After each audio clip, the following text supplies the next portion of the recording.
Having discussed the differences between these two types of environmentalism, now let us discuss the post-materialist hypothesis. Let us consider that how post-materialism or post-material values emerge as a dominant factor for emergence of environmentalism in the global north. Let us start with a conceptual definition. What do we mean by post-materialism, or what is post-materialism?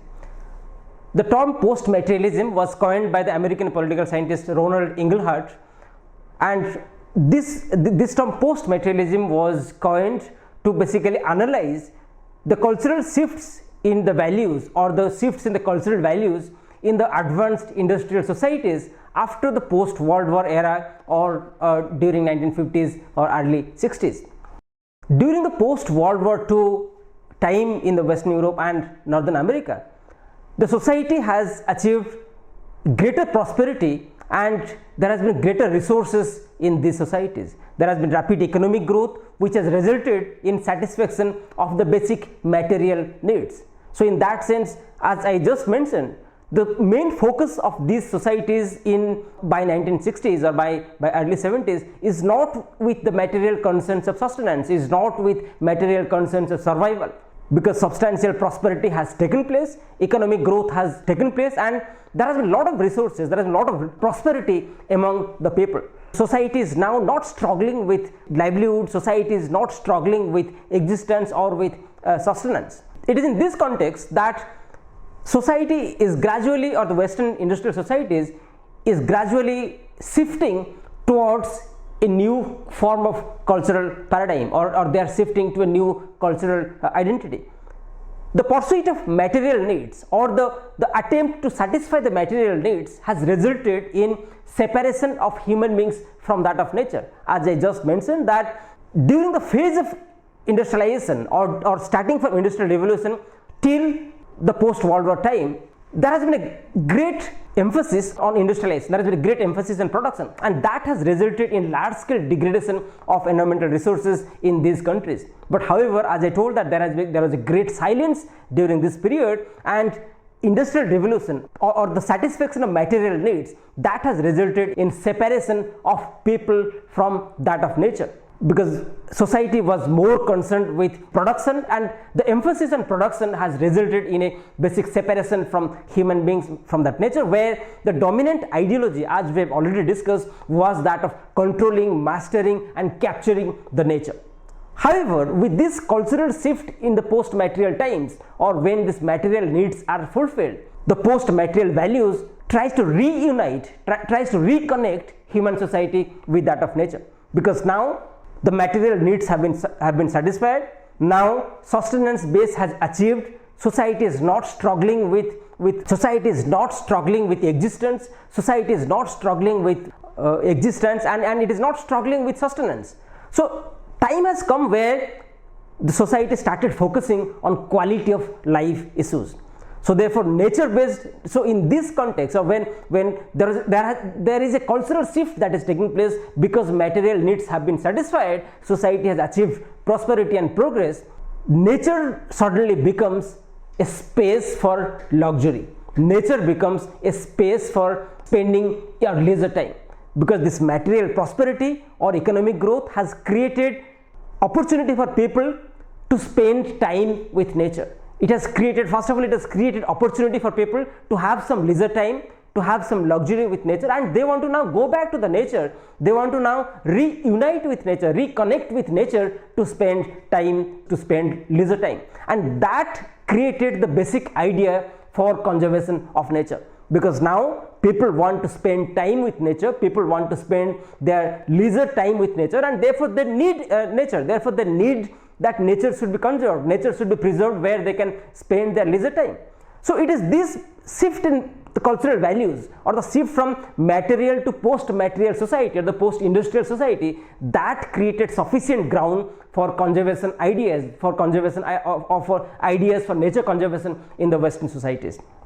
As I told, that now the focus of society has shifted from sustenance to that of quality of life, from that of survival to that of a better environment, a safe environment. So now nature is perceived something which is not a source of raw material. Nature is something which is not used in the production process, but nature is considered something with which you can spend your leisure time. Nature is considered something with which you can reunite, you can reconnect to spend your leisure time or to spend your luxury. So in that sense, nature becomes a source, nature becomes a space for luxury, it becomes a space for spending your leisure time and not just a source of raw material to be used in the production process. So let us consider how these post-material values or the cultural shift towards quality of life, cultural shift towards better lifestyle, how that is related with emergence of environmental movements in the global north. The mass support for environmental protection seems to be greatest in the countries which have relatively severe or less objective problems. So this environmental or this post-material hypothesis, which comes from the writings of Ronald Inglehart, this hypothesis or this idea says that people will support the nature or people will support the cause for nature.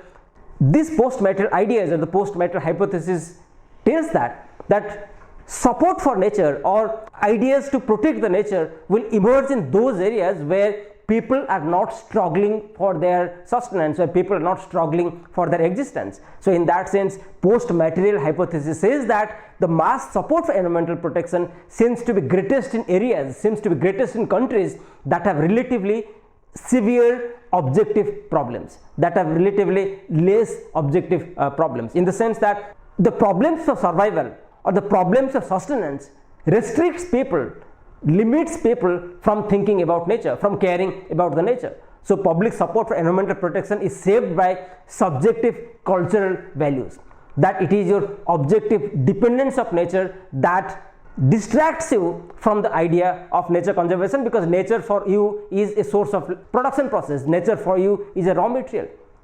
But when society shifts to a different cultural level where sustenance is not the question or not the issue, where survival is not the issue, where the main issue is quality of life, society started focusing on nature in a different attitude or with a different kind of perspective.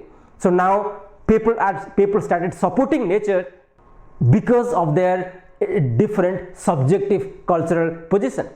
So in that sense, post-material hypothesis says that public of certain cultural regions or people of certain cultural regions, those who are having post-material ideas, they tend to rank high on support for environment. In other words, environmental protection or ideas for environmental protection are a post-material context, that those countries or those people who are still struggling with their existence, still struggling with their sustenance, they cannot afford to think about nature, because nature conservation or ideas of nature preservation will confront their interest of livelihood, their interest of industrialization, or their interest of satisfaction of material needs. It's only when your material needs are fulfilled, it's only when you are not so much worried about your survival, when you are not so much worried about your 2 square meals a day, then you can think about nature. In that sense, post-material hypothesis says that environmentalism emerged in the global north, environmentalism emerged in the industrialized countries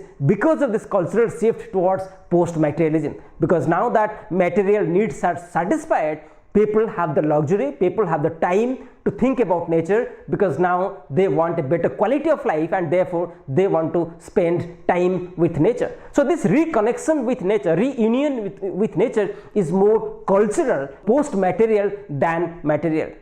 So therefore now they want to connect with nature not because they want to use nature as a source of livelihood, they want to connect with nature not because they want to use nature as a source of raw material, but they want to connect with nature because they now consider nature as a space where they can spend some quality time, where they can spend some quality time where quality of life is associated with that of nature. So therefore nature conservation, preservation of nature becomes a post-material luxury. Again, post-material hypothesis makes a fundamental difference between post-material values and material values. It says that material values emphasize more on economic, physical security above the environment, or in the material values emphasizes more on material concerns, it emphasizes more on satisfaction of material needs and ignores the concern for nature.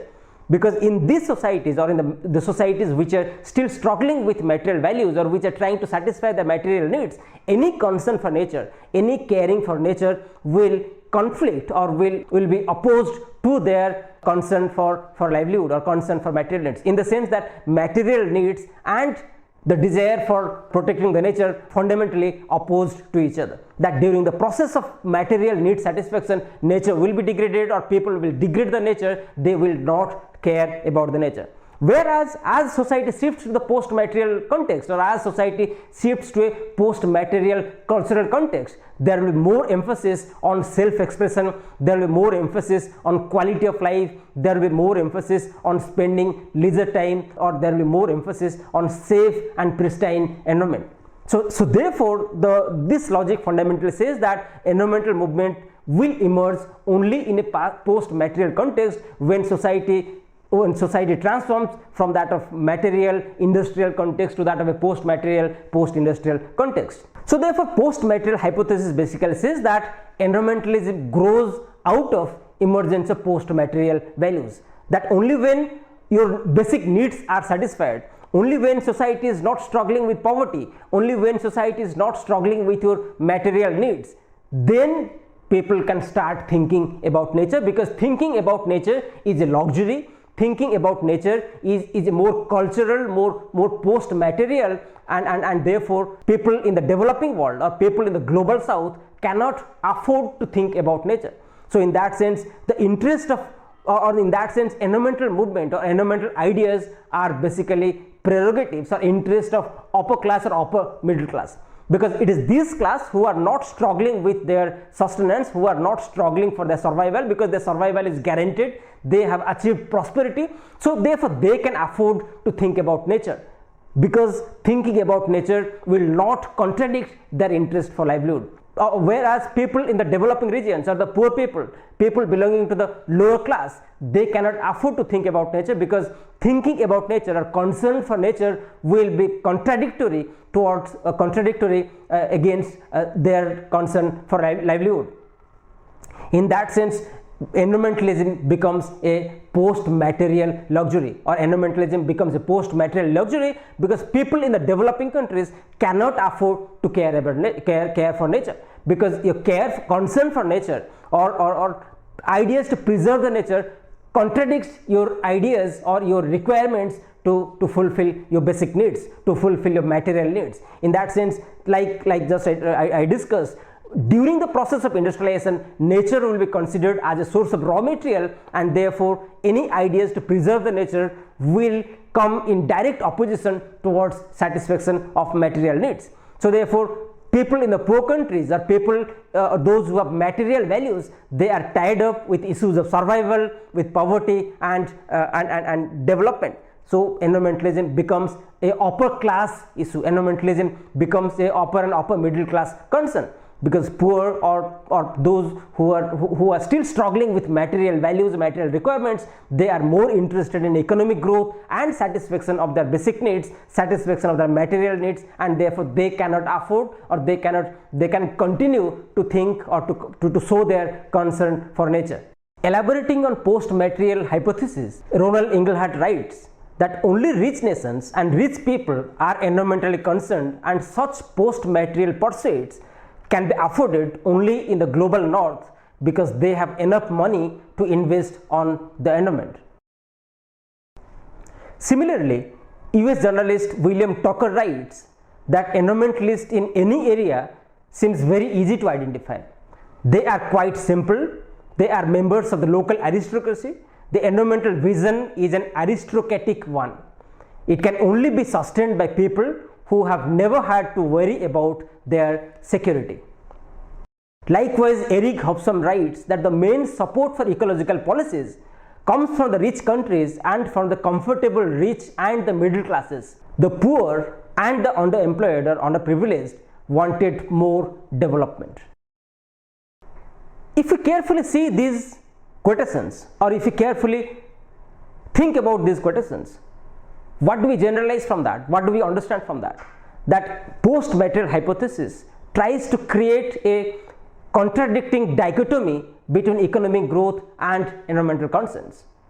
So this idea, the post-material idea, tries to put forth an argument that economic growth and environmental conservation or environmental ideas for environmental protection are fundamentally opposed to each other, because economic growth process or your efforts to satisfy your material needs results in separating you, results in distancing you from the nature. So therefore, during the phase of industrialization, during the phase of achieving material prosperity, people cannot think about nature, or environmental movements will not emerge.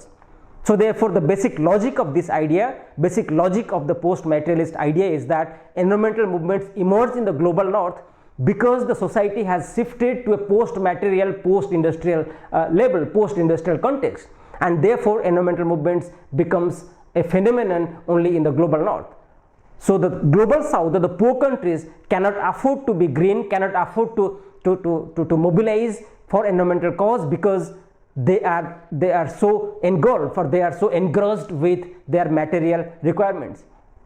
So therefore, environmental concerns become a post-material luxury. It becomes a luxury of the rich, and only the rich countries and the upper middle class or the upper class can think, can afford to be conscious, to be concerned about nature, whereas the poor are considered to be more dependent upon nature, and this dependency results in environmental degradation. So these kind of ideas has lot of interpretations. One of the interpretation of these post-material hypothesis or post-material ideas is that poverty results in environmental degradation, because poor depends upon nature for their survival, for their material needs, for satisfaction of their material needs, and in the process of satisfying the material needs, they degrade the nature, and therefore poor people cannot start an environmental movement. Poor people cannot mobilize for an environmental movement, because their immediate concern is their livelihood, immediate concern is their material needs, and environmental concerns requires a post-material values. Environmental concerns requires that you should be in a position where you are not worried for your day-to-day requirements, you are not worried for your livelihood, or you are not worried for your sustenance and survival. So therefore, to summarize this part, or to summarize this part on post-material hypothesis, post-material hypothesis basically pointed out that the factor for environmental movement, or the factor for emergence of environmental ideology or environmentalism, is the fundamental shift of the society from that of material to post-material, or from industrial to post-industrial. So in that sense, industrial movements becomes a so in that sense, environmental movements becomes a post-industrial phenomenon. It becomes a post-industrial movement, and industrial society cannot generate an environmental movement. So this idea basically pointed out that the fundamental factor for emergence of environmentalism in the global north is this cultural shift from that of materialism to that of post-materialism. That the post-material society is not worried, post-material society is not focusing on issues of material needs, on issues of physical sustenance, because physical sustenance has been achieved, material needs has been satisfied. So now the society requires a better quality of life, and better quality of life can be possible only with a safe environment. So therefore, the fundamental cause for environmental protection, or the fundamental cause for nature preservation, is to ensure a safe environment, or to ensure a better quality of life. So therefore, the causes of environmental movements, or the factors for environmental ideas or emergence of environmental ideas, lies in the society's requirement, or the society's ideas for a better quality of life. And again, as these ideas say, that the poor nations or the poor people cannot generate these kind of ideas because they are still struggling, they are still engrossed with their material needs or their material requirements.